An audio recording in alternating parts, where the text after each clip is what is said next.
Best.Podcast.Ever is sponsored by the Gertzberg Law Firm, a full-service, award-winning business law firm in Cleveland and Chagrin Falls that appreciates what matters most to businesses: practical advice and cost-effective results. We understand your business because our team has the unique perspective of having real-world business experience themselves. Learn more at gertzberglaw.com. While you're there, be sure to check out Cover My Six, a proprietary legal audit that will identify, target, and minimize your business's exposure to lawsuits and government investigations. Go to covermysix.com to learn how you can prevent a lawsuit before it starts. Enjoy the show. Ladies and gentlemen, you're about to listen to the best podcast ever recorded.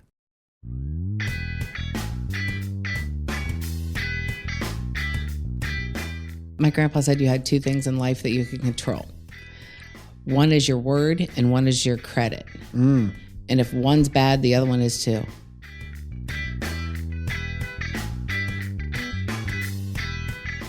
Hey folks, welcome to another exciting episode of Best Podcast Ever, Coronavirus Quarantine Edition.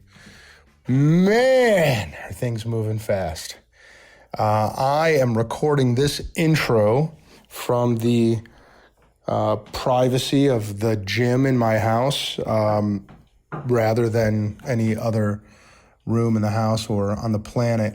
Because I can't leave the house under the new stay-home order.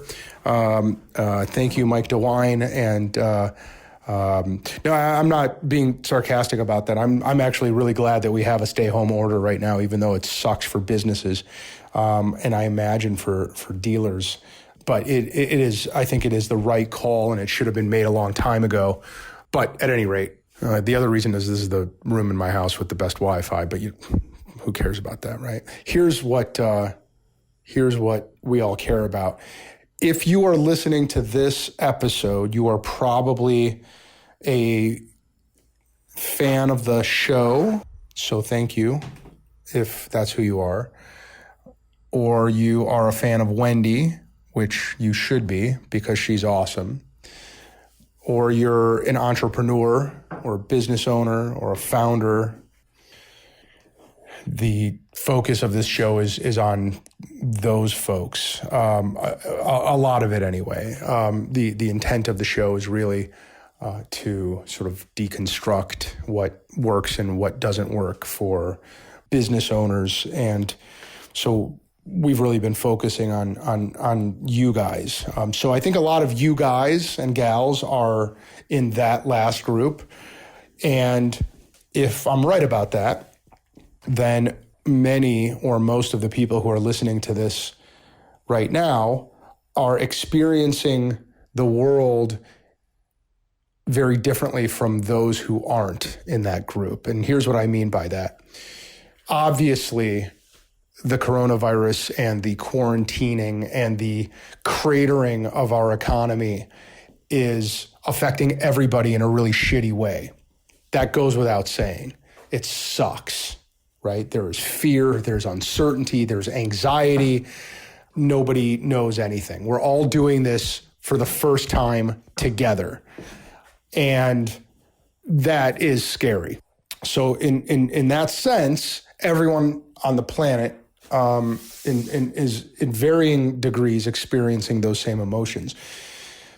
Business owners are experiencing them differently. And here's what I mean by that. And the reason I think that I can speak to this is A, I am one of them. B, the Gertzberg Law Firm is a business law firm. So almost every one of our clients is a business owner or a business itself. And so for the last couple of weeks, the conversations we've had have been with the same group of people, but they've turned to their perspective on this problem, which is in fact very different from the perspective that non-business owners have.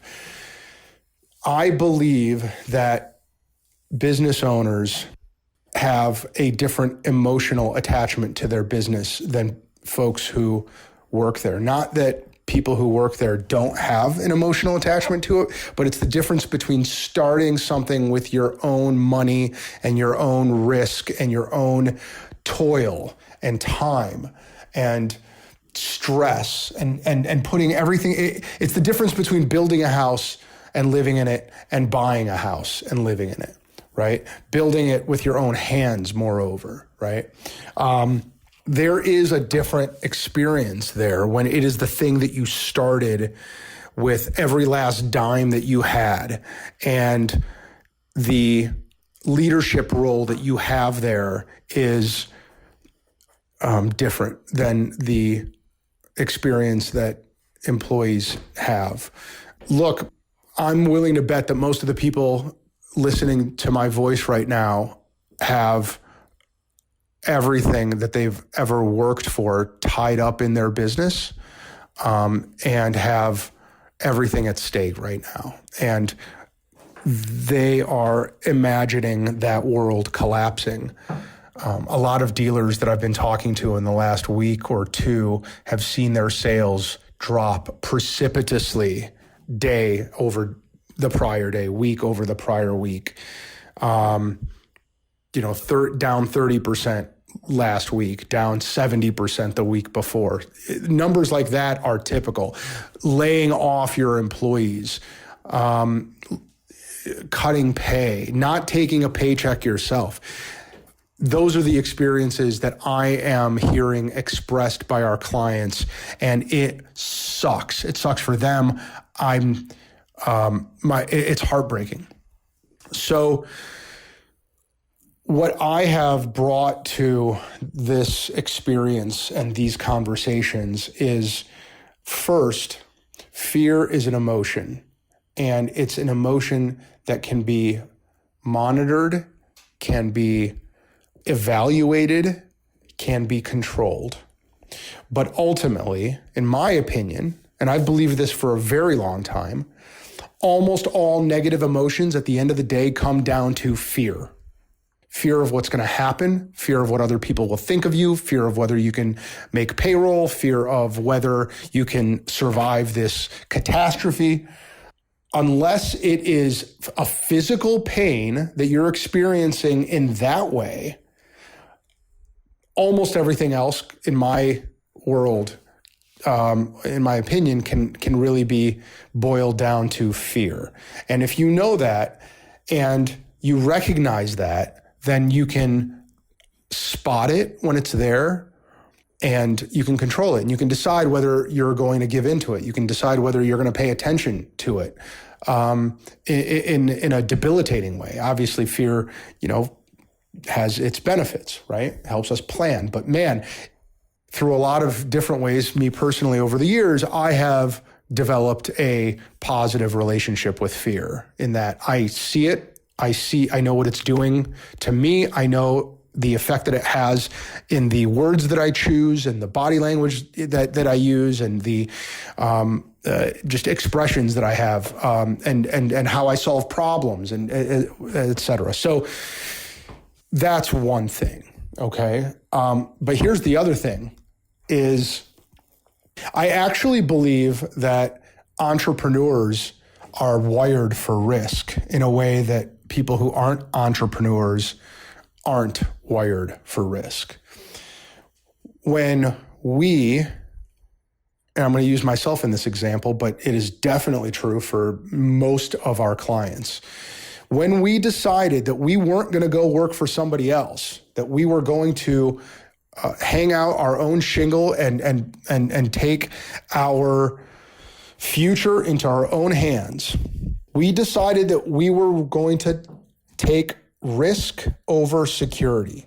We were going to take the unlimited upside that we could potentially generate and favor that over a steady paycheck, over working for somebody who would have more control over us and over our activities and over our pay.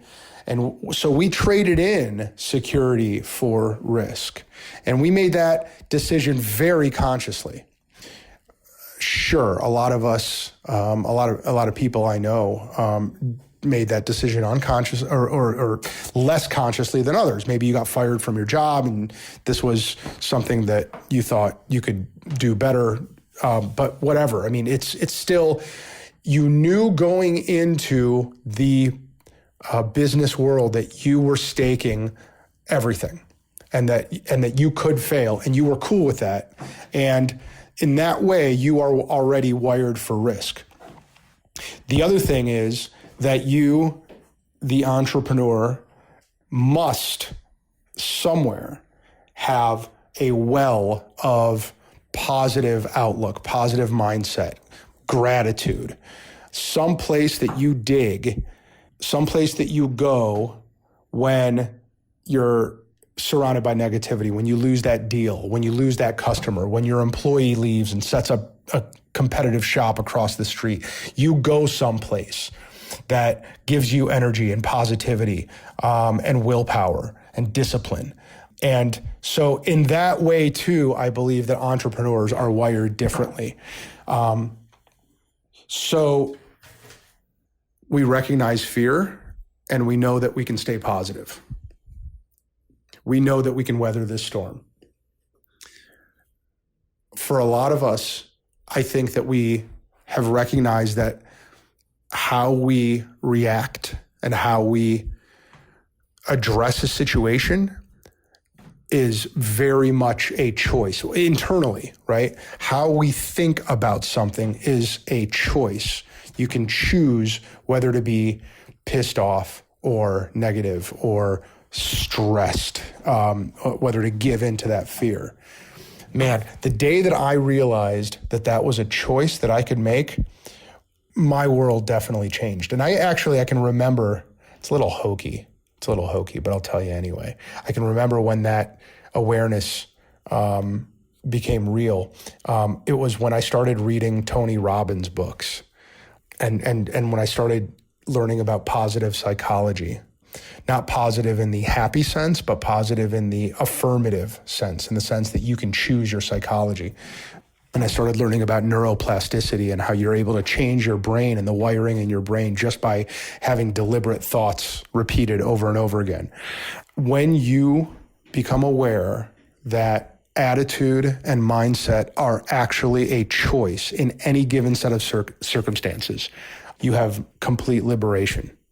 So that even when the world is falling apart around you, you can still choose to be positive. You can still choose to be thankful, and to have perspective, and to realize that today, hopefully this is true for everyone who's listening, today I don't have the coronavirus. And by the way, neither does anyone who works for me. Today I have a business that may change tomorrow, but today I have one. Today I'm still staying positive. Today, I can still walk outside, even though it has to be to, exercise or take a walk or go to the grocery store or the pharmacy. But today I can do those things. So I can choose to be thankful for that. Choice is important. So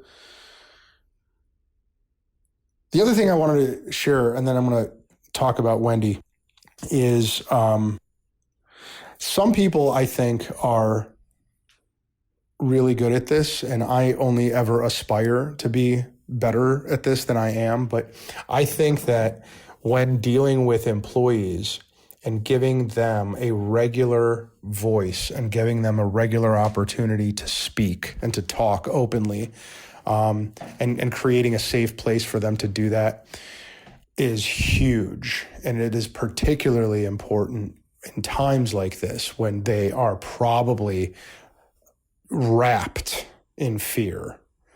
So we had we now are having at the firm weekly. We used to have all hands meetings every other week.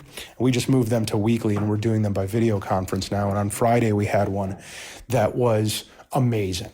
And our format generally was, we always start with wins. One personal, one business win. We go around the room. That takes a few minutes. That gets everyone into a good mindset, makes the meeting a lot more resourceful and just generally more productive. Then we do a one-word open where everyone just throws out the one word that's on their mind. And then we go through the rest of our agenda. So this time we focused after the wins and I mean, as you can guess, the one word has generally been around that fear concept that I just described. But just sitting there and holding space for each other, and letting people say what they're experiencing in this safe environment really transformed the atmosphere. And I don't know, I would encourage everyone to, you guys are probably doing this already, but if not, magic happens when you have all of your employees sit in a place and then have an opportunity to say what's on their mind at an emotional level. We did that. It was fantastic. And then we really focused on, what is the world going to look like for the next 20, 30, 60 days, because it's not going to look, I think it goes without saying that it's not going to look the way it looks now. I think that we're going to be seeing, some massive unemployment coming up. I think the recession is getting jump-started. Everyone's going to be working from home, obviously, and everyone's going to be more stressed out. But visualizing what the world, as a group, the whole organization, visualizing what the world is probably going to look like and how we can, and what role we are going to play in that world. Boy, what a different conversation that is than anything we've had in the past. What role will your existence take over the next couple months that may look nothing like the role that it has today? So, all right, well, that's what we've been doing. One thing that we did agree on, and I'll just leave this, let me leave this little housekeeping note here, and you're going to hear more about this over the next couple weeks, but we are going to be helping people get their living wills and their healthcare powers of attorney in place for free without charge. We are going to be issuing a document in the next couple days that is a business law survival guide, although I'm kind of thinking about how we can make it a thriving guide. Like, how can you actually make your business thrive in this environment? I'm still working on that, but there will be a sort of a white paper, a manual that will be coming out of our firm here in the next couple of days. So be on the lookout for it. Go to gertzberglaw.com, subscribe to our blog, and you'll get it first. But yeah, we basically, what we did was we compiled the top 20 questions that we have been asked repeatedly by our clients, and that we think every business owner should be asking, and we're putting the answers to those questions in there. Questions about business interruption insurance. I don't know if you guys have thought about that, but you ought to check your insurance policy. Questions about layoffs, notices, precautions you need to take.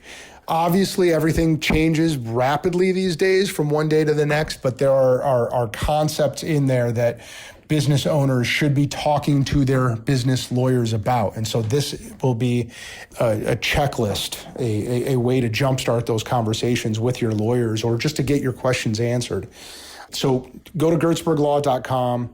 Subscribe to the blog, and you'll get that first. And if you're a dealer that I know, or if you're someone that I know, then you're probably on my mailing list, and you'll get it by email. But and you'll see it in social media as well. Let's talk about Wendy Rinehart. This is crazy, but Wendy and I recorded this interview a month ago. Okay, it was the end of February. And I packed up our recording equipment, and I drove down to Columbus.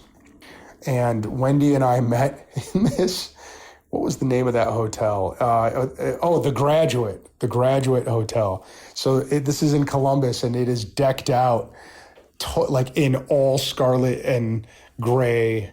And it looks like an Ohio State Buckeye cheerleader like threw up all over the place. Everything about it is all Buckeyes, down to the wallpaper and the carpeting and the rooms. Interestingly enough, as a side note, are all decorated like Ohio State dorm rooms from the 40s and 50s. It's a really unique thing, really interesting. But at any rate, Wendy and I had a conference room at the Graduate, and when we recorded this, the coronavirus was not very threatening. Right? Like there were no, like I think there was like a handful of diagnoses of coronavirus in the U.S.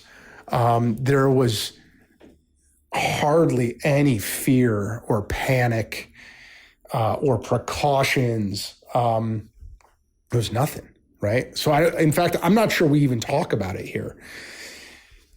So what you're about to hear is an interview with my good friend, Wendy Rinehart, about the world of car dealers, independent auto dealers. Wendy is the executive director of the Ohio Independent Auto Dealer Association. She has been in that position since 2013. She has been in the automotive world, my math isn't good at all, since 1987. So what is that? 97, almost 30 plus years? Geez, Wendy, that's a lot of time. Congratulations. You're amazing. She's amazing. We talk about the challenges that auto dealers have or had a month ago and, compound those now, but it's still a fantastic industry discussion. We talk a lot about just being a business owner and how Wendy's organization helps them run their dealerships, run their businesses efficiently, effectively. We talk a lot about how she advocates for them in the halls of the state capitol and elsewhere. We talk about the challenges that she has and has had. Not so much. She doesn't really view them as challenges, although I do, probably incorrectly. But challenges that she's got, being a female in a male-dominated industry. So that's a fun aspect of our conversation. You'll hear us picking on our good friend LJ Marhefka a lot, and some other friends, mutual friends that we have. And yeah, so enjoy this episode. Wendy's amazing, and works tirelessly for this industry, is extremely intelligent when it comes to the issues that are important to dealers and to small businesses everywhere. And we have a great conversation here, and I hope you enjoy it as much as I did. Thanks, folks. I hope that you are all healthy and safe and staying positive. And I hope that that's true for your loved ones and for your employees. And we'll get through this. The pandemic will be over. I believe in the next couple of months, we will still be here, and we will be helping each other, and we will be thriving. And we just have to stay positive. Okay, so stay positive and enjoy this interview. Thanks.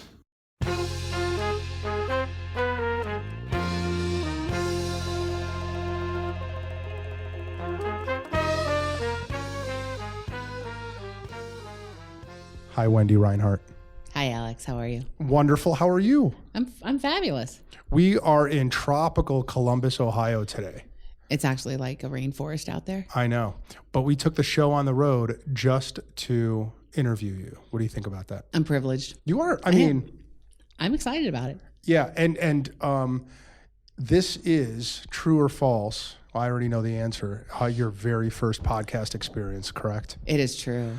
I hope that I can live up to your expectations. I hope that this is as good a podcast experience for you as I want it to be.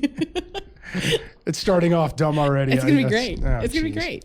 Wendy, You are the executive director of the Ohio Independent Auto Dealers Association. True or false? True. What makes one desirous of holding that title, of wanting to be the executive director of the OIADA? What makes me want to do that? Or Boredom. Made you want to do it? Boredom. Okay. I like to do all things. I don't like to be restricted to one area. And the executive director of the association is involved in absolutely everything, everywhere. You've held that position since like 2013, right? Correct. What were you doing before then? I spent the first 26 years in wholesale and retail and subprime lending. Yeah, you are a true dyed-in-the-wool car girl. I'm a car girl. Yes. Yeah. Wow. So 30 years in cars is what 32 I'm hearing. now. 32 years in cars. And you said it was in financing of cars or sales? Were you ever in sales? Retail, wholesale, subprime financing, all of it. So let's go back 32 years. How does one get into the car business 32 years ago if they are Wendy Rinehart? Well, if you're Wendy, you make the second worst business decision of your life at 18 years old. All right. I can't wait to hear about both. So let's start. And the second? Let's start with the first worst business decision you ever made. My first bad business decision I made at age 6. I had a friend. I almost spilled coffee out of my I know, I nose saw just that. now. That was cute. A friend of mine lived 2 doors down from my grandma's house, her babysitter, and her name was Lori. And Lori would come and we would hang out and play and swim in the swimming pool. And I got all her hand-me-down clothes. And Lori was an awesome little girl to play with. And she was my friend. And I let her move away without keeping in touch with her. Oh, my goodness. Lori's last name was Thomas. Her dad's name was Dave. Stop. My first bad business decision was not keeping in touch with my friend at age 6. I mean. I know. How? Yeah. Jeez. How do you know? There's no way. I don't know that I would call that a business decision. And my name is Wendy. That was like, think about it. And her name was Wendy. No, her name was Lori. Her name was who? But her dad's restaurants are named Wendy's. But I thought Dave Thomas named him after a girl named Wendy. Yeah, he had more than one daughter.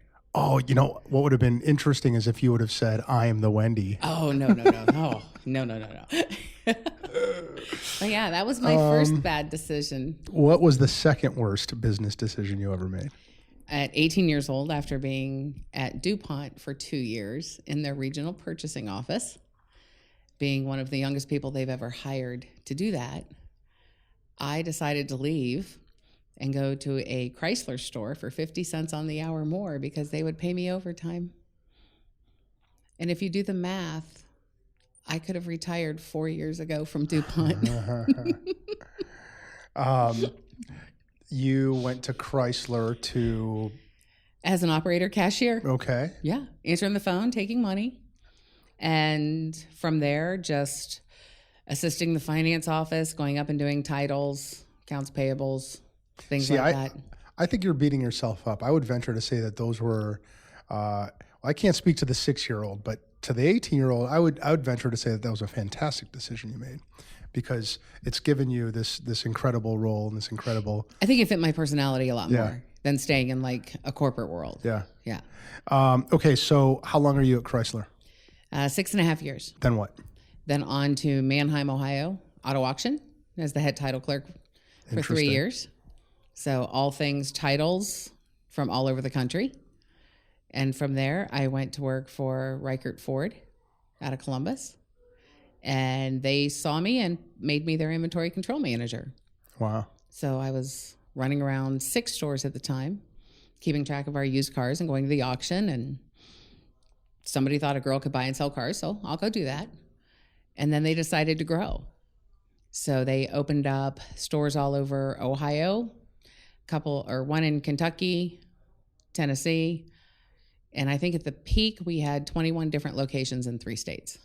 Have you become, or were you at that time, I'm going to say car girl, even though that's not politically correct, the kind of car girl that stayed in the industry because you were good at what you did or because you also, maybe in addition to that, were just kind of really into cars?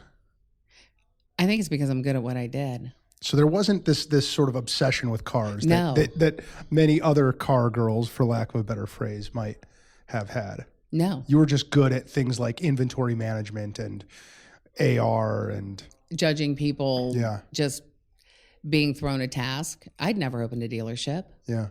They sent me away and told me to go open a dealership. Okay, I'll figure it out. And I figured it out, and then we went and opened another one and another one and another one. And you're what? You're the general manager in these places, or you're still doing the? I'm still technically the inventory control manager, but I'm in charge of the travel team. Yeah. And the travel team consisted of 4 people when it started and 1 person after the 3rd store. So I was the travel team. So how long are you at Rinehart? 13 years and 5 days. But who's counting it? Now, that was not all as the inventory control manager. They had to shut down some dealerships back in 2004. So I came off the road and went into finance, and then took over their internet leads and flipped over to their subprime finance company and became a subprime finance rep. So basically a bank rep. Yeah. Dealing with all the other dealerships in Ohio. Yeah. You must be really good at organizing chaos. I called myself the director of UKI, Useless Knowledge and Information, and I love chaos. Do you think that you're a very left-brained person, like very logical, or just all about organizing things? You know what I mean? Making sure things are where they're supposed to be? I think a little bit, but I think I try and look like 10 steps ahead on everything.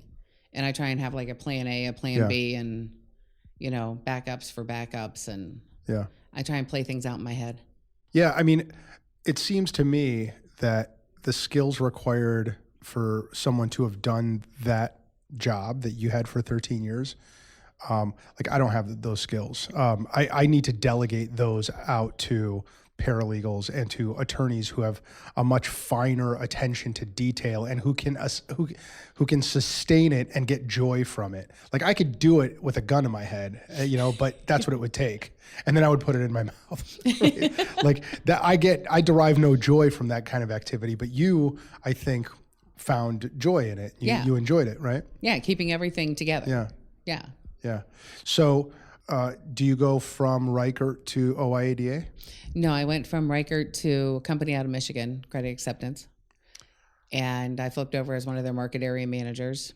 And what was different is at Rinehart with their subprime finance company, I had all of Ohio, I could go down into northern Kentucky, talking about having some territory in Indiana, never went there. But with Credit Acceptance, they liked right-size markets. Mm-hmm.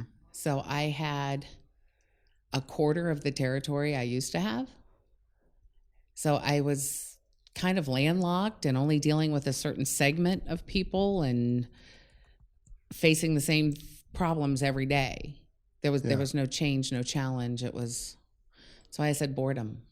Did you move to Michigan? No. I was here in Ohio, but my market was in Ohio. Oh, I see. The company was out of Michigan. Got it. But, working from home and having one little area, you're good at what you do, but it's kind of boring. Right.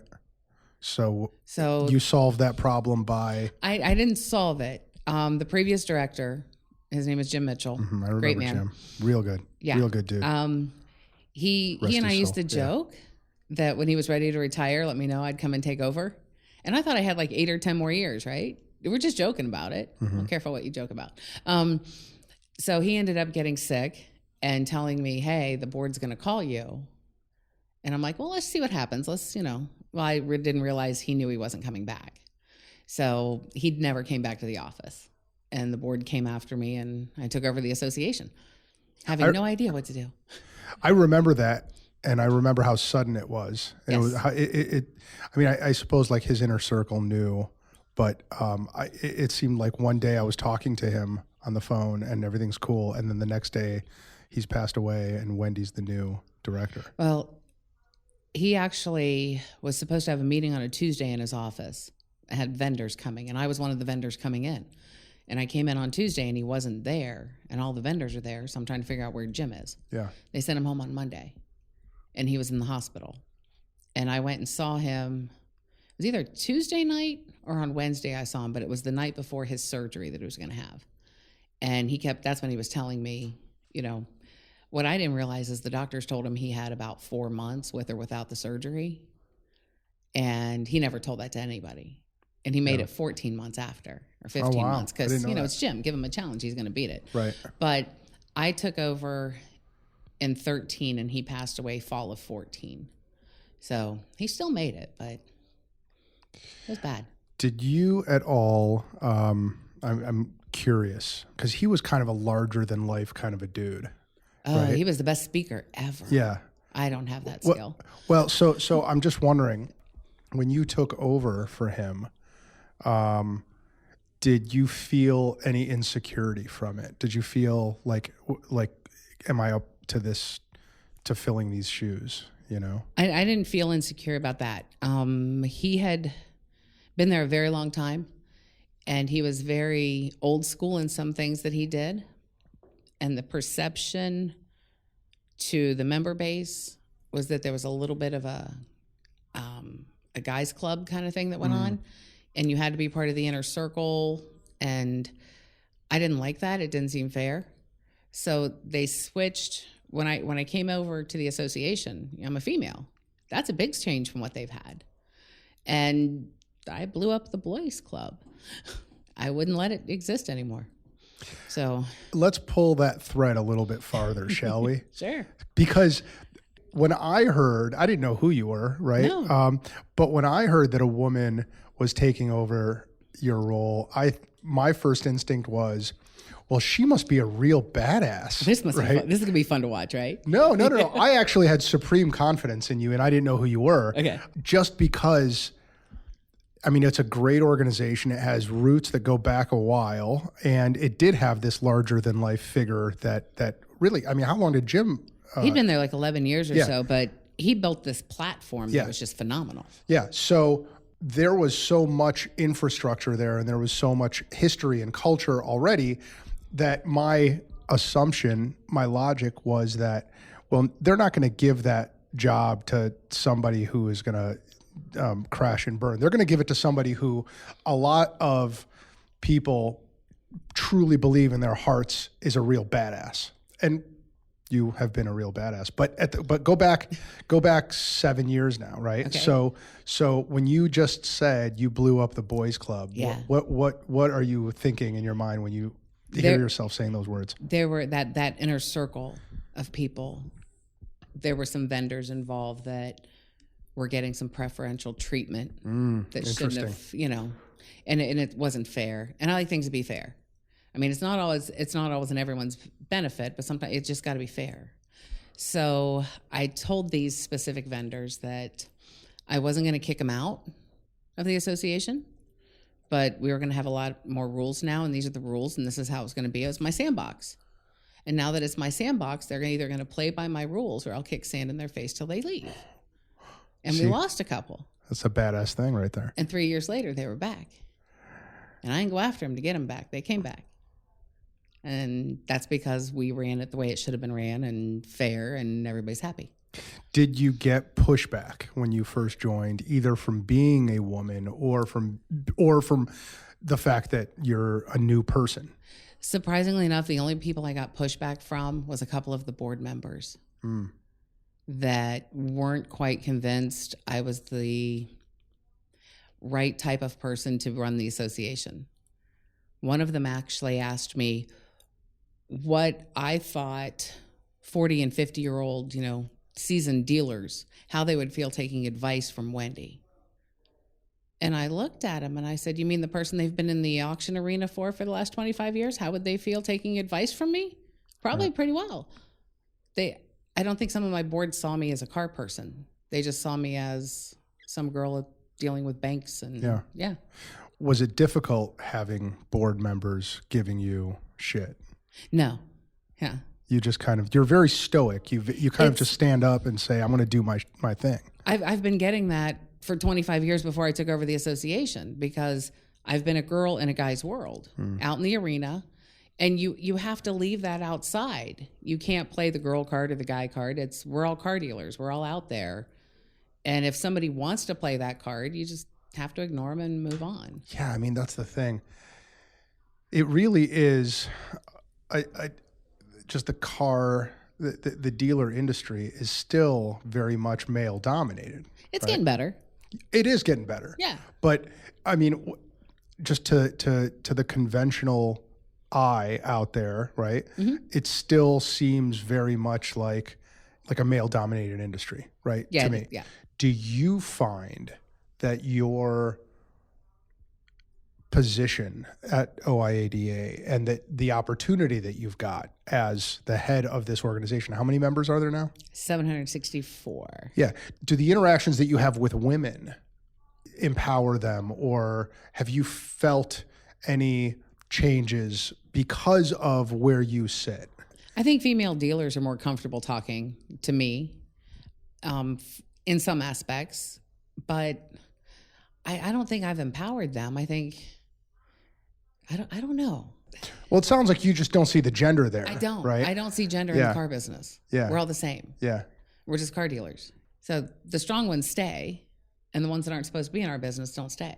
Fast forward a few years into your 7-year tenure, what were some of the early challenges, if you can remember, that you dealt with other than getting pushback from the board? Trying to clean up accounting, and Jim, I loved him, but he was an accounting nightmare. He liked, accrual basis. Yeah. And I'm like, you got to run everything on a cash basis on this association, and flipping it over and cleaning up the books and just figuring out what he had done and where. And I didn't really have a lot of pushback. I mean, I didn't have a lot of issues. Membership was an issue, bringing value, building value in the association. What changes have you seen either in the industry or among your members in the 7 years that you've been there? They're getting smarter. My dealers are getting a lot smarter. The pre-licensing education, they now have to take classes to actually learn the laws that apply to them. Not how to teach them how to be a car dealer, but learn about the laws that you need to watch out for and consumer protection. So the guys coming in that are in now are getting smarter every day.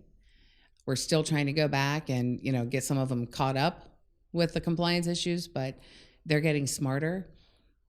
They're looking for more regulation, but not over-regulation. Yeah. They want our industry to have a better reputation. So if it means that we need to put in some restrictions and, make sure we have good dealers out there, then they're willing to do it. I will say too, I have watched you police your membership pretty well over the last 7 years. And it's been impressive. It definitely has not been, and I just from my position as a business lawyer, I sometimes get to see how people protect their own, in different industries. You really, it seems to me from what I've observed, you've kind of raised the bar and said, if you're not going to play by the rules, you got to get out. Well, we don't need a bunch of car dealers, and some states have these. We don't have that. We don't have it here. That's my story. Some states have a lot of car dealers that just go out and try and make all the money they can at the customer's, expense, and they're out of business 6 months later. We don't want that here.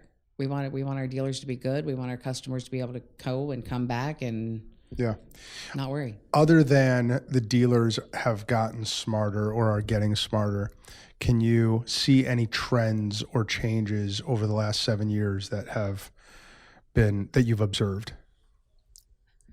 A lot more people think you can do it part-time. Oh, there's a lot of dealers that want to be a car dealer and have a full-time job doing something else. And it's not a good combination. I don't think you can be successful at either. You need to embrace being one or the other, some other job or a car dealer. But it hurts the dealers that are doing it full-time too. And it's... that's interesting. So I have not seen that, but I wouldn't see that. You've seen a lot more of that recently? In the last probably 5 to 7 years, since I've taken over the association. That's interesting. Because there were not a lot of restrictions on the hours a dealer has to be open. Yeah, so the guys could just work weekends as a car dealer and Monday through Friday have a different job. So thinking more broadly, right? You are the head of an organization that has 700 members. Those are your customers. Yeah. Right? You're one of them. I know. So speaking to the businesses out there that have 700 customers, right? How do you handle the fact that you're just not always going to have happy customers? How do you deal with divergent interests among them? Honesty. You just have to be honest. You can't try and make someone happy. If I can answer everybody's question and give them the most honest answer possible, they may go out and tell somebody that, yeah, that wasn't the answer I wanted and that wasn't what I was expecting, but they can't go out and say that it wasn't an honest answer. Do you find, or have you found, or can you think of an example of a time when you've had, two dealers, two members, or maybe two groups who wanted the association to take a position that was definitely going to piss one of them off? Oh, I'm in it now. Talk about it. State of Ohio wants to raise the hours of operation for a dealer from 2 anytime they want, 2 hours a week. That's all they have to be open right now. And they decide when those hours are. And I agree that the state of Ohio should not tell someone what their business hours should be. I agree that. But when you have 2 hours a week and most dealers are posting Saturdays and Sundays, and some lot requirements and other requirements that make it really easy to be a car dealership, but you're a front for bad things, we got to fix it. And we're fixing it. The hours are getting increased. And there's going to be half my membership that thinks this is great. Some of them aren't going to think it's great at all. I've run into a few of them already. And all I've told them is, here's the story as to why it's happening. But you've got some that want you to advocate for their position, right? Some of them think it's a great change. This is awesome. Do it. This is the best thing for our industry. And some people look at me and say, this is going to be hard. This is going to make it tougher on me. Yeah. This is going to be hard for my business. I'm not sure I can do this. Well, and they're a conservative lot. They're saying, why is the state telling me when to keep my business open? And, the state mandates a lot of things. Yeah. This is more consumer protection, not telling a dealer what to do. But if they can put the hours in place and say this business needs to be open this many hours a week to be a legitimate, viable business, it makes it harder to be a front for bad things.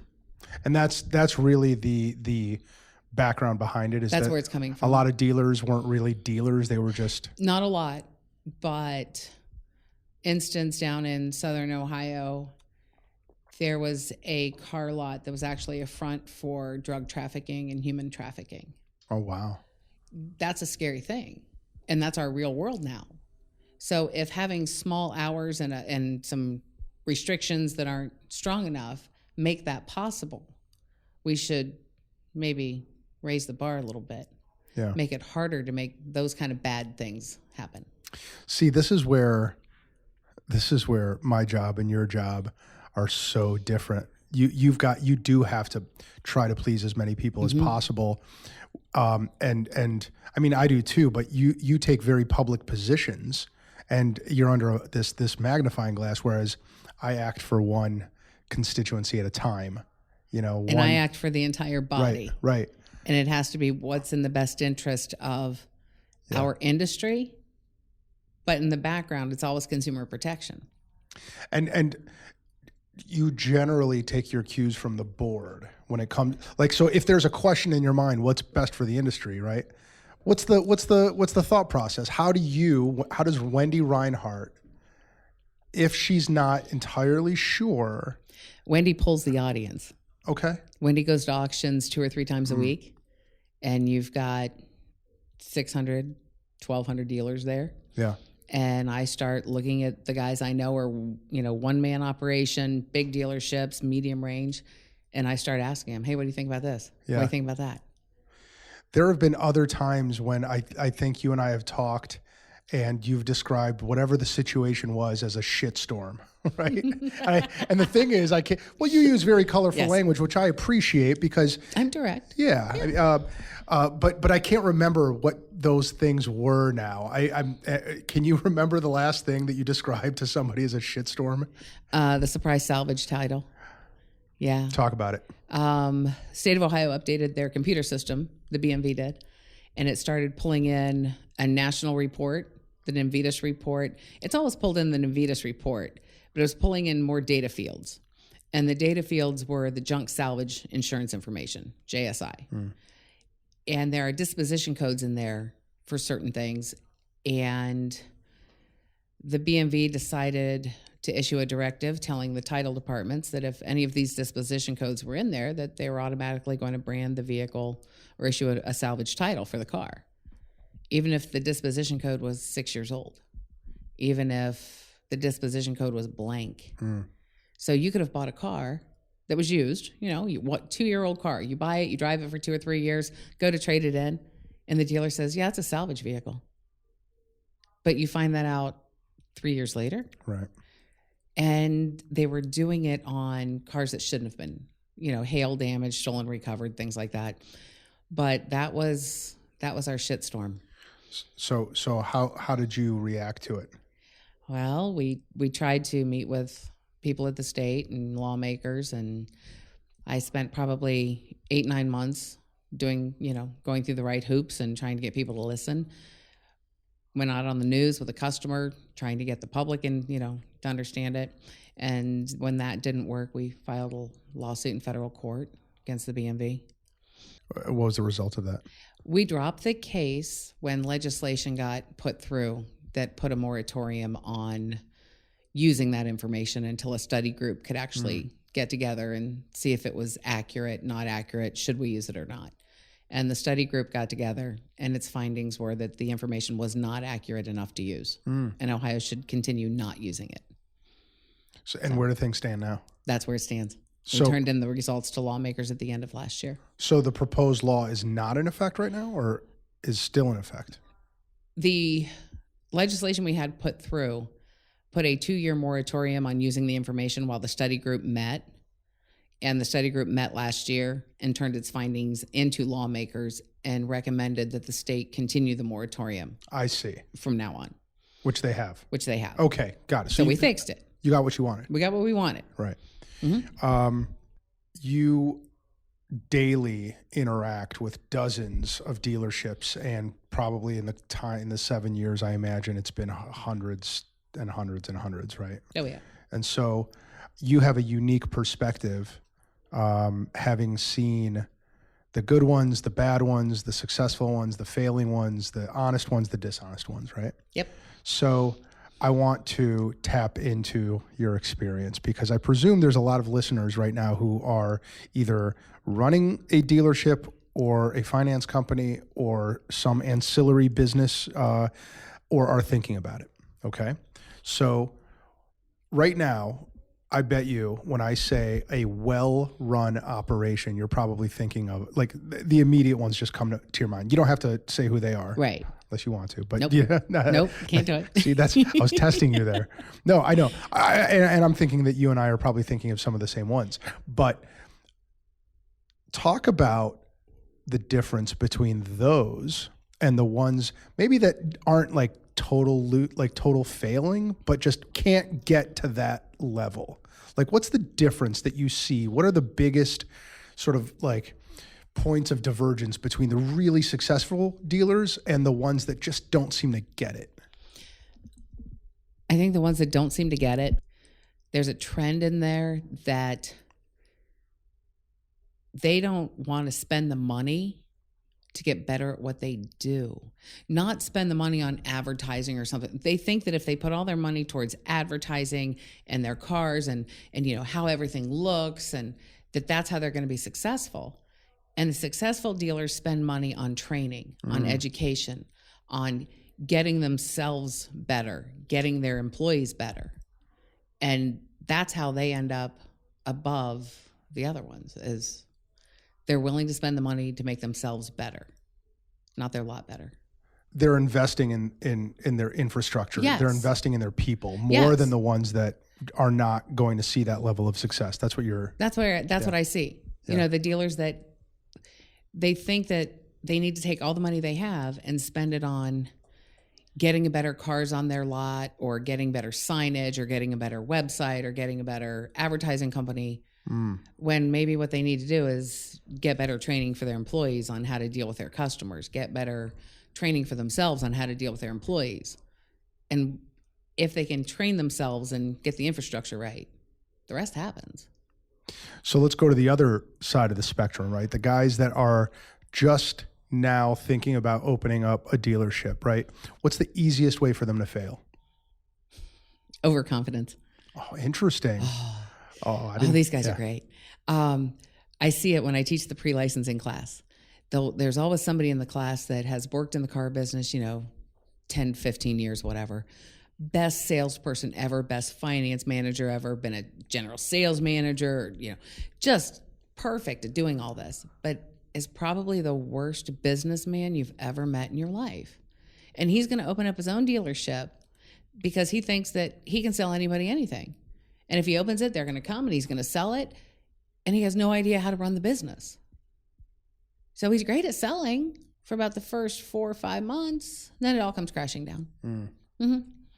So overconfidence and thinking they need to be, that they shouldn't have to go through growing pains or baby step their way into it.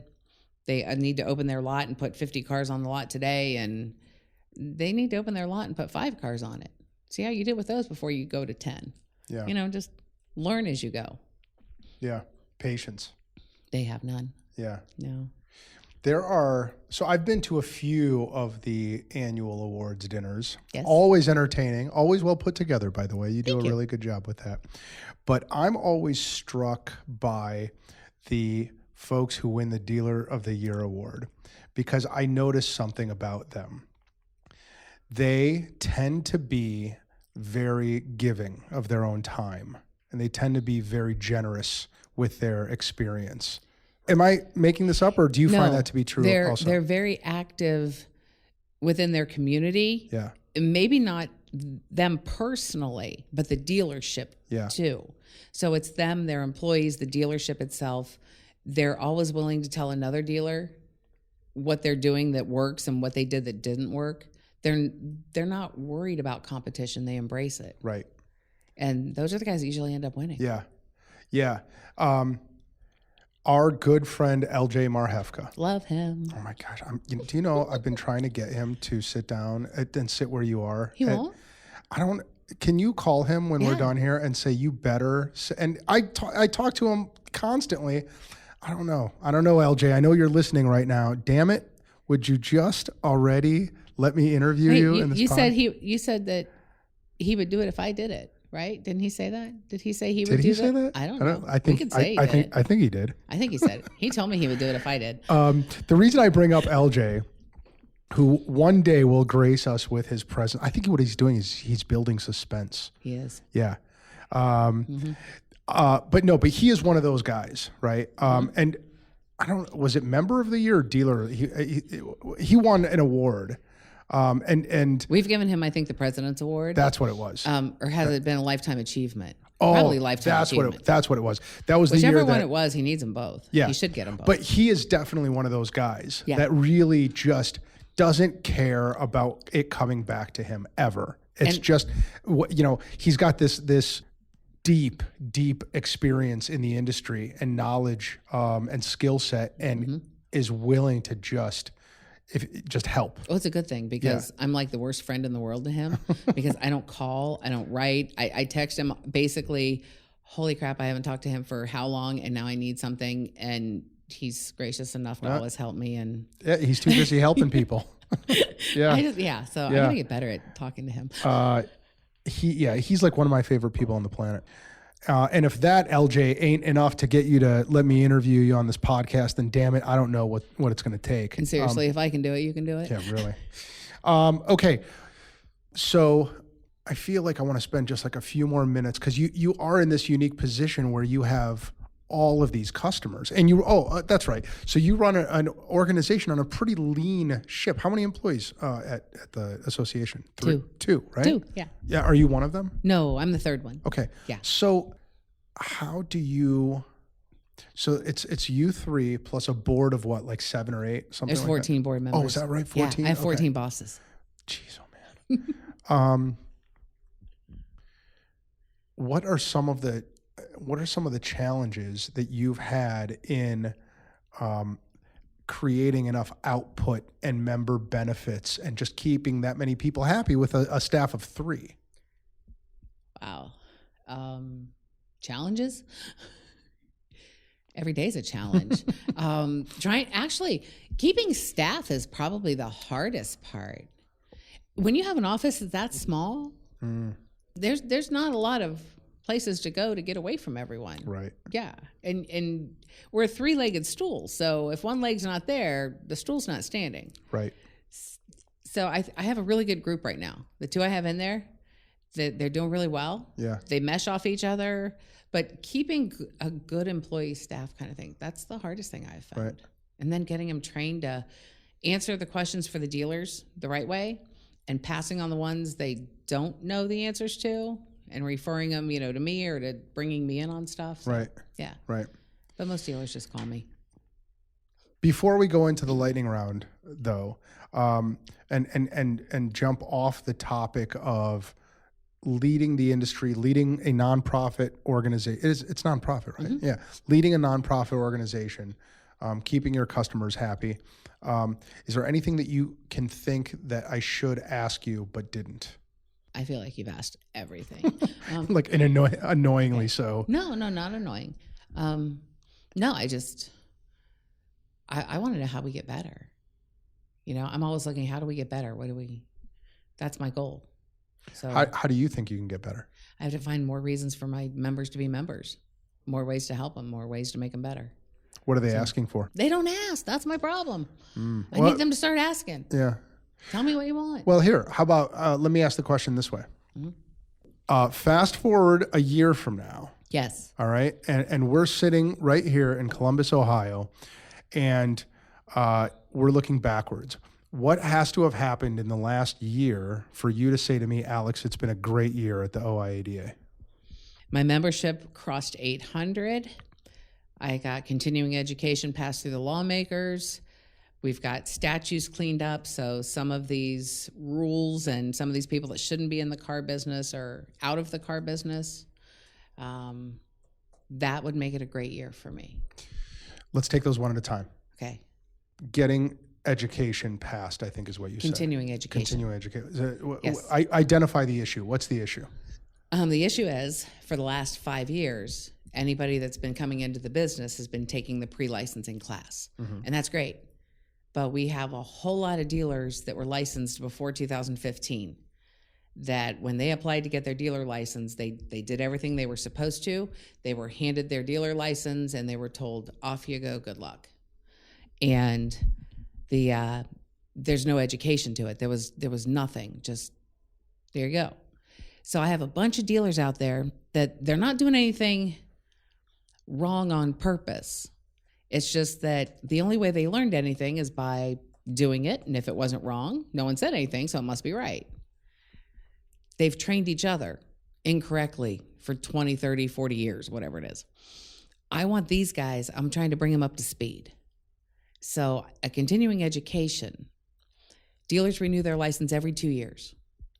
So within 6 months of your renewal, taking an online class or an in-person class for an hour, 2 hours, whatever it is, over what laws have changed since the last time I renewed, and what are we still messing up as far as the state is concerned on regulation? What do we need to get better at? So you are trying to get that requirement that passed. And it's not currently a requirement. It is you want not it to current. be a requirement.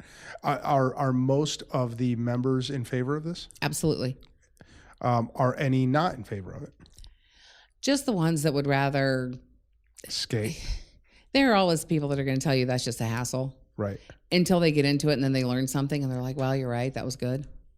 So I'm willing to listen to them complain. I wonder if it's going to be anything like continuing legal education, right? Which is we have to do 24 hours every 2 years. I'm looking for 2 hours every 2 years. Well, there's a spread, there's a spectrum, right? Some number of lawyers take it seriously and really use that 24-hour requirement to better themselves and to do professional development.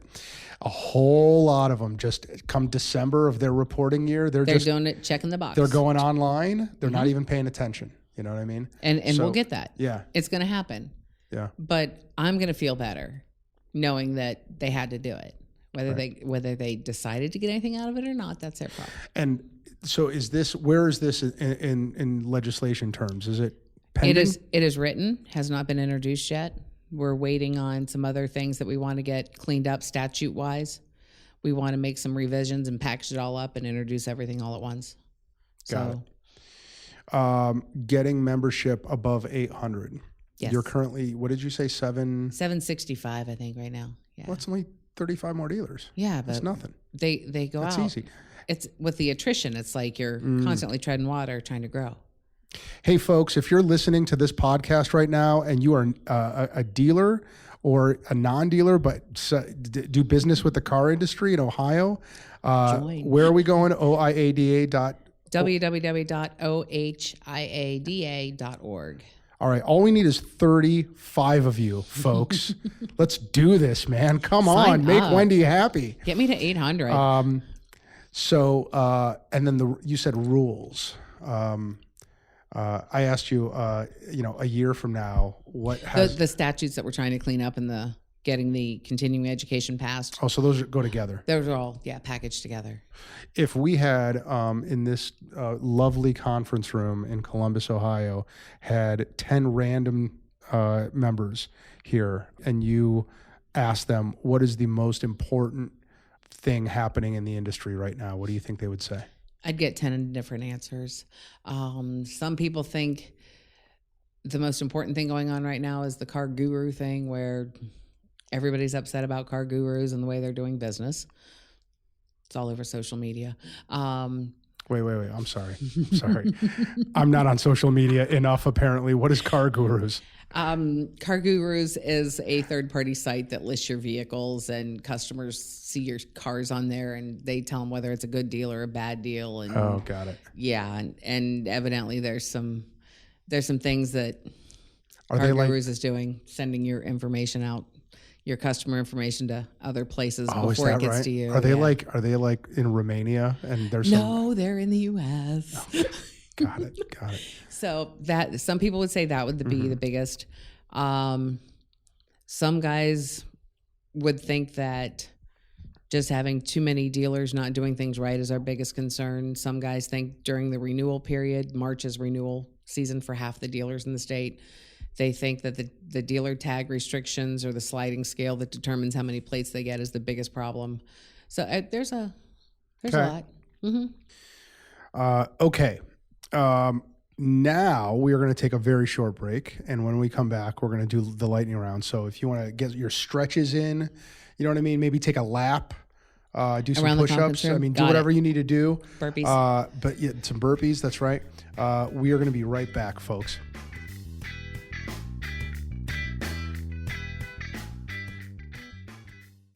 Hey, folks. Alex Gertzberg here. I'm CEO of the Gertzberg Law Firm and Cover My Six, and I wanted to share with you something we figured out long ago. The biggest value lawyers can give their clients is not getting them out of trouble. It's helping them avoid emergencies before they blow up. That's what Cover My Six is all about. To help you see why we're so confident in this audit, we're offering a no-cost, no-obligation business vulnerability assessment. My business lawyers will meet with you in person and go over your customer contracts, your employee handbooks, and other key legal documents, and identify any legal minefields they see. We'll also give you guidance on how to stop those minefields from destroying your business. We know lawsuits cost businesses far more than money, but we also know that most of them are entirely preventable, and we know how to stop them before they start. Go to covermysix.com to see if you qualify and sign up today. Thanks, and enjoy the rest of the show.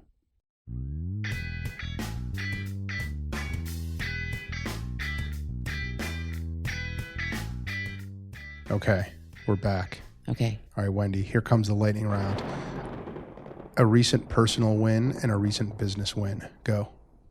Personal win, the Navitas, personal. I don't have any personal wins. I have no personal life. That's not Business win is the Navitas thing, is getting the salvage titles figured out. And, Okay. Yeah. Come on, there's a personal win in there somewhere. I did my first court-ordered title in Summit County. That's kind of business, but it was personal because I've never done those before. That might be more business than personal. I I'm not personal going wins. to... I'm not going to evaluate. I'm just saying. I need a better personal life. Holy cow. No, I mean, yeah, this lightning round is horrible. I think that your personal win is that you I'm doing a podcast. completed your very first podcast. That's a personal ever, win. ever. See? And you're crushing it. But it's by still the way. business. Yeah, I mean, I guess. I have no personal life. So far, your lightning round score is 1 of 1. You're doing great. Okay. Favorite time period in history? Okay. I like the mobster time period. Back in, you know what I mean? Like 20s or 60s or pick a like, decade. I'm thinking probably the 60s. All right. Because I think people were smarter. But I still, it just boggles my mind. What's your favorite? How they controlled everything. And the world let it. What's your favorite mob movie? Actually, The Irishman is one of my favorites right now. That's a so great movie. Oh my gosh, so long, but Freaking I didn't even love realize it was that long. Yeah. I just sat there and I was like, wow. It went by. So fast. I love The Irishman. Mm-hmm. Yeah. It's crazy to see them get that group of actors in the same movie now when like 40 years ago they were doing The Godfather together or Goodfellas together or whatever. See, they're all good, know? but Yeah. I like Yeah, that. that was a great movie. Okay. What's an assumption you had for a long time that you later found to be totally bullshit? I'm sorry to say this, that you had to be really smart to get a law degree. Dude, if I got it, then anyone can get it. I started Yeah. meeting, like when I took over the association, I started going to like the State House and other places and meeting a lot Yeah. of people. And they all had these law degrees, right? And I'm meeting these people and I'm talking to them. I'm like, either it's not hard to get a law degree Yeah. or you can get one online somewhere. And I'm thinking I'm going to have to get one. For a while, and I graduated like 9th in my class, and then I got out of there and I felt like it was the biggest accomplishment. Took the bar. See, now I think And passing the bar is probably, Well, that was pretty hard, but it didn't take very long for me after just like a few court appearances to look around me and think, man, they'll give these things away to anybody. see, Yeah. that's what I started thinking. Yeah, and then I started thinking, well, why did I work so hard? You know. So, That's a good one. I think you're right. I think that that is an assumption. People So if think anybody that out there thinks that they're just not smart enough to do it, get out there and get it's it. the easiest thing. Do it. I shouldn't say it's the easiest thing. It is. It's hard. You get one thing I will say though is the good one, the bad ones probably like car dealers. The bad ones get found out pretty quickly. Yes. Yeah, you become known pretty quickly as either dishonest or lazy. Yep. Yeah, which is probably true for every industry. I think it is. Yeah. Yeah. But your point is well taken. The admission, the barriers to entry are sometimes pretty low when you think they're pretty high. Yeah. The perception is all these attorneys are very smart, and I'm like, Right. okay, they're normal. So let me flip that back on you, right? So what's a misconception that you think other people have about you? Some people think that I'm like not approachable. Really? I don't get that. No, I was told that a couple times. They're like, well, we just thought that, I don't know, maybe I don't think I give off that aura, but.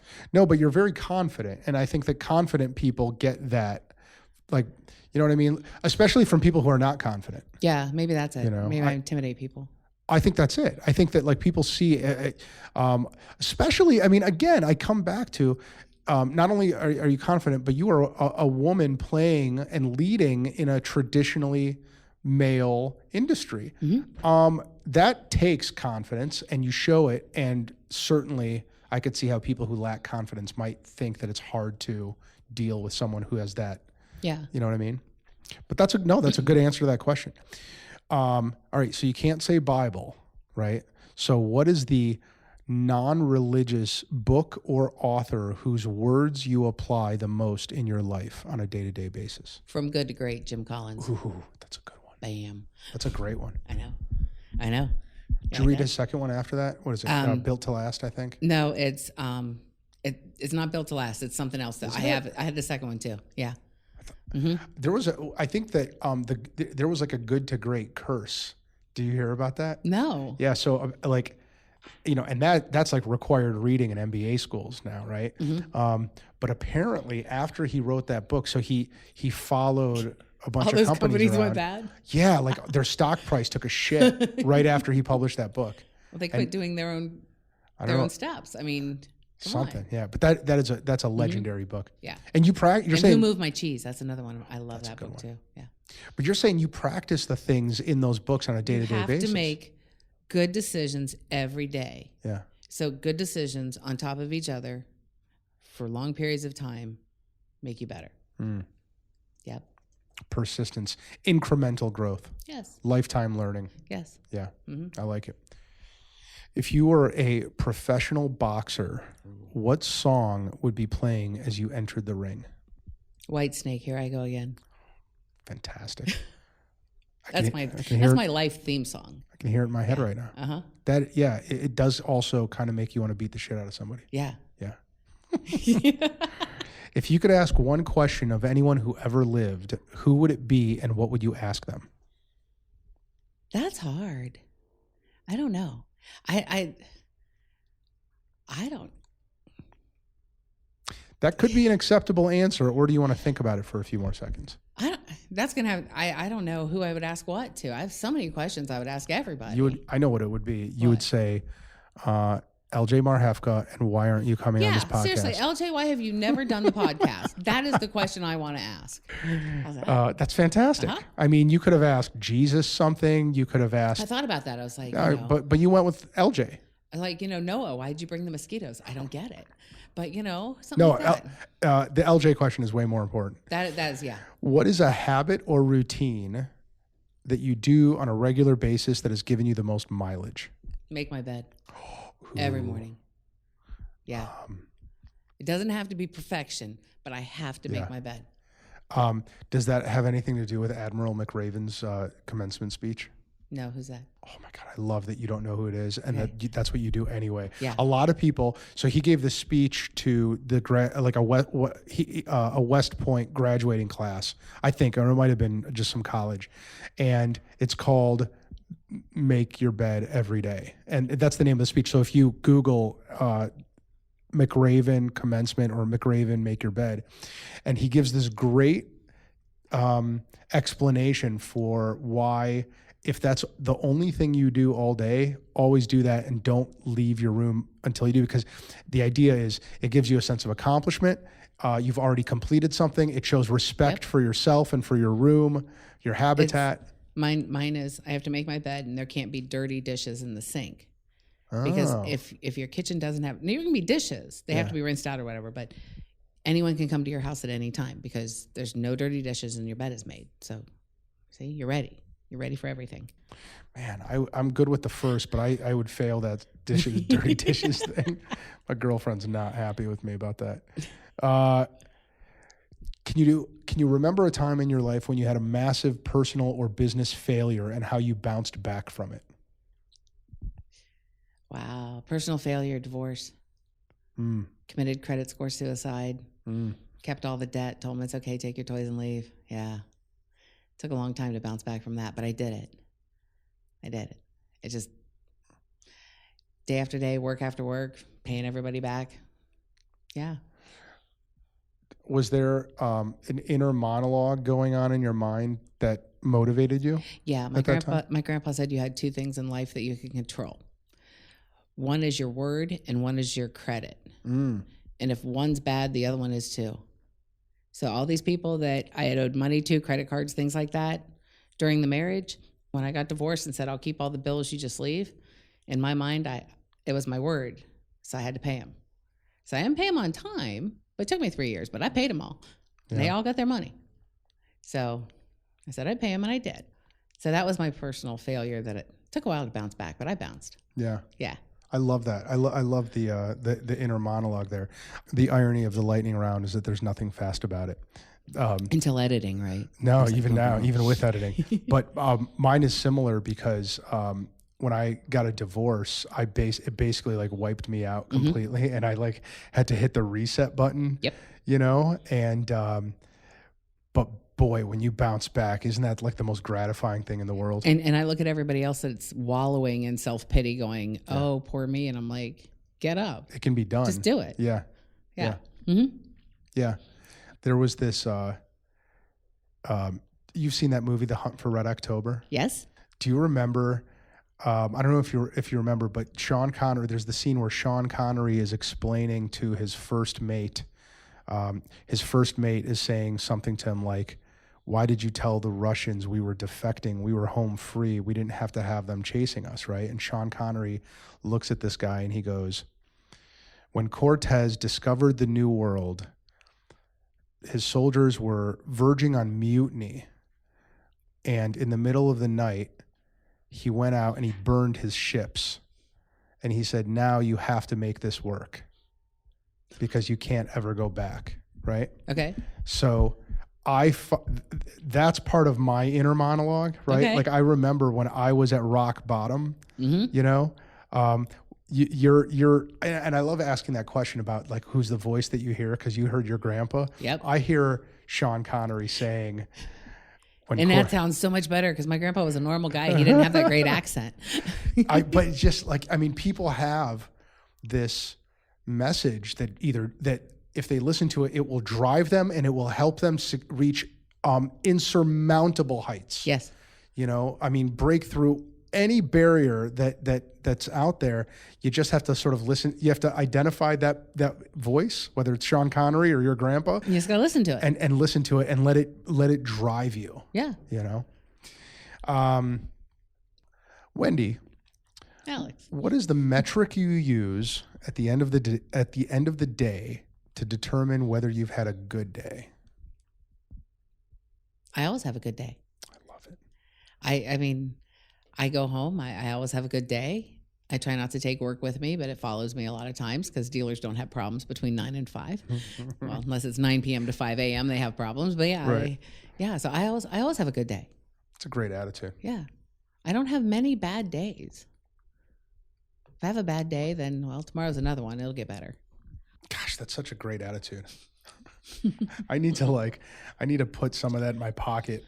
Because I remember when I was in Iraq, I remember thinking over there, when I get back to the States, I'm never having a bad day again because I've seen how people out here live. Here's the thing. If what happened is going to irritate you in 6 months, you have the right to be angry about it, right?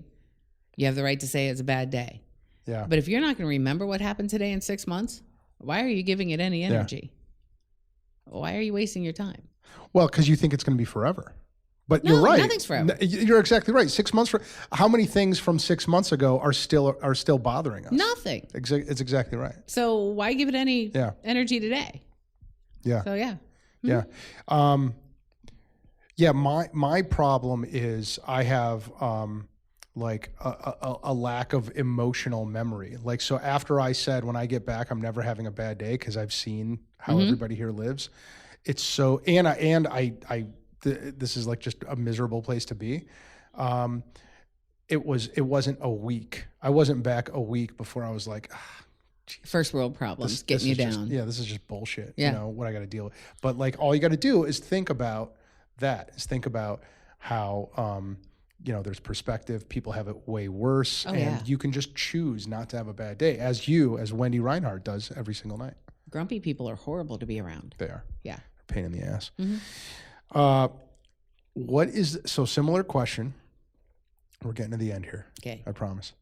What's the metric you will use at the end of your life to determine whether you had a life well lived? My last check bounces, and there's a lot of people at my funeral having a party. I love it. See? Yeah. I think just the number of people that are, remembering you. But then if I live too long, there won't be a lot of people around. Like my granny died when she was like 100. She didn't have many friends around. They were all gone. So I don't want to live like that far. I want to be able to measure my life. So yeah, I want a good funeral party. Mm-hmm. I've been thinking about leaving instructions in my will for like no grieving, right? Only leave the playlist for the funeral home. Yeah. All party songs and stuff. Yeah. And like have a bar, Yeah. People should do shots. Oh, for sure. Oh yeah. Yeah. Uh-huh. And I would even script out like what the toasts should be, right? That would be good. I want to put something on my headstone, my tombstone, that says, "Why are you here? I'm not." Just go find something fun to do. Well, I have an aunt that had "Thanks for stopping by" on the top of her mausoleum, and I'm like, "Oh, that's funny." That gave me the idea. I want to put something on mine. Okay. The last and final, and to some people, the most stressful lightning round question, but I feel like you're going to blast right through this one confidently. Okay. What is an embarrassing thing about yourself that only a few people know? And for extra credit, for bonus points, that no one else knows. There's nothing no one else knows. That's what's bad. All right. No, An it's not bad. embarrassing thing about me. Yeah, that very few people know. Embarrassing. I don't know. Oh, wait. Okay. I got to think this through. Take your time. We got all day. You know what, Wendy? Don't overthink it.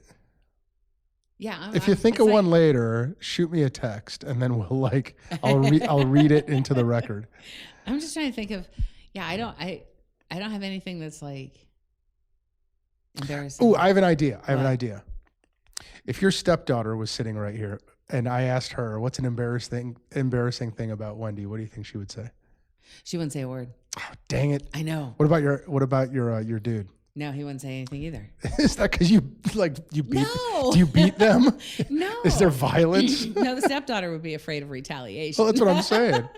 Yeah, she has. Yeah. I don't know. Gosh. Wendy, that's a perfectly acceptable answer. I don't have anything that I'm embarrassed about. Well, there you go. Then your money. That's fine. That's good. Let's go. You know what? Let's go with it. If it happens today, later, I'll let you know. Yeah, text me. Okay. Wendy, I declare this podcast episode officially a success. What do you think? Well, I think so, because I have nothing to compare it to. So I think it's a success. I would say it was the best one you've ever done. Thanks, dude. Yeah. I would say this was an objectively fun episode. I think so. Yeah. Folks, here, listen. If you are still listening, that can only mean that you are. You two need more of a personal life. No, stop it. That means that you are either in Wendy's immediate family, or our producer or editor, John Nelly. Thank you for listening all the way through. Hi, Nelly. You're probably or not probably, but you're likely or possibly a member of the OIADA. So thank you. I've been a member for like 10 years now. Yes. And I love it. I think and I'm not a dealer, but it is an amazing organization, and you've done amazing things with it, Wendy. You should be really, really proud. Thank you. Yeah. And if you're a member, thank you for being a fellow member. Yes. Right? We appreciate you. Yeah. More than you know. For sure. Yes. Yeah. Is there anything you would want to say to the members before we sign off? Continue being members, because as the years go on in the business and you realize you may not have all the questions you used to have in the beginning, and the invoice comes in and you think, hey, I haven't had to call them this year. I haven't needed them much. I don't need to renew. That's when I need them the most. And I need my members to continue to be loyal members, because the more of them we have, the louder our mouth is at the State House when we're trying to control legislation. Yeah. So if they could just be loyal and keep paying their member dues, I will keep sending them their member packet and giving them their benefits, and continue to be able to keep everything in our favor. Well, what I would add to that is, number one, send Wendy a thank you once in a while, for God's sakes. She's busting her ass over here in Columbus. And you are modest, Wendy, and I know you're doing way more than you're letting on, because you never complain, other than to say that something is a shitstorm, subject to that. But yeah, thank Wendy once in a while, folks. Send her a text or an email or a bouquet of flowers or something. I like flowers. Okay, so you're either in Wendy's immediate family, or you're an employee of the podcast, you're a member, or you're someone who is just who enjoys listening to interviews with entrepreneurial people, which is what this podcast is about. And so if you are any of those, I thank you. I appreciate that you're listening. I hope that if you've listened this far, that you will keep listening. Oh, this is what I wanted to tell you. So go to iTunes and leave a nice review, or Apple Podcasts, whatever it is, and write nice things, and then leave a rating that is high, and then subscribe to the podcast. You could do that through Facebook or through Stitcher or Spotify. I think we're on every possible platform. So do that. And then also too, you'll be like the first to know when the next amazing episode, which may or may not have LJ on it. I think it will. It's possible. I think it will. We don't know. Because if they're not subscribing, they won't know when LJ's on. You won't know. You'll miss it. Believe me. When LJ's on this podcast, you're going to want to know about it. Oh yeah. I'm going to be here. Yeah. So folks, thank you so much for listening. I really, really, really appreciate you, and we will see you next time. We hope you enjoyed this episode, and we thank you for listening. And remember to check out the Gertzberg Law Firm. Whether you are starting, running, growing, or transitioning a business, or if you need to create or update your wills, trust, or estate plan, our team will give you an incredible level of personalized attention and a passionate commitment to meet your objectives. We are veteran-owned, and our award-winning lawyers have the highest ranking from Super Lawyers and Avo. We have also recently received the coveted Weatherhead 100 Upstarts Award for a second year in a row, and we are among the first Ohio business law firms to offer our clients a non-billable alternative on every single matter we handle for them, and opt out of the billable hour. What we are most proud of, though, are the many things our clients rely on us for. We successfully defend them in court, but we also help them avoid the courtroom with our Cover My Six service. We protect their assets through good estate and succession planning, and we assist our clients in many non-legal business services like recruiting and business development. We want our clients to feel confident in their choices and to help them resolve any issues or potential problems quickly and efficiently so they can get back to what they love, running their businesses. More than just litigators, we are trusted advisors, problem solvers, and growers of businesses. Let us help you and your company. Call us or find us online to learn more. Thanks again for listening. We'll see you next time.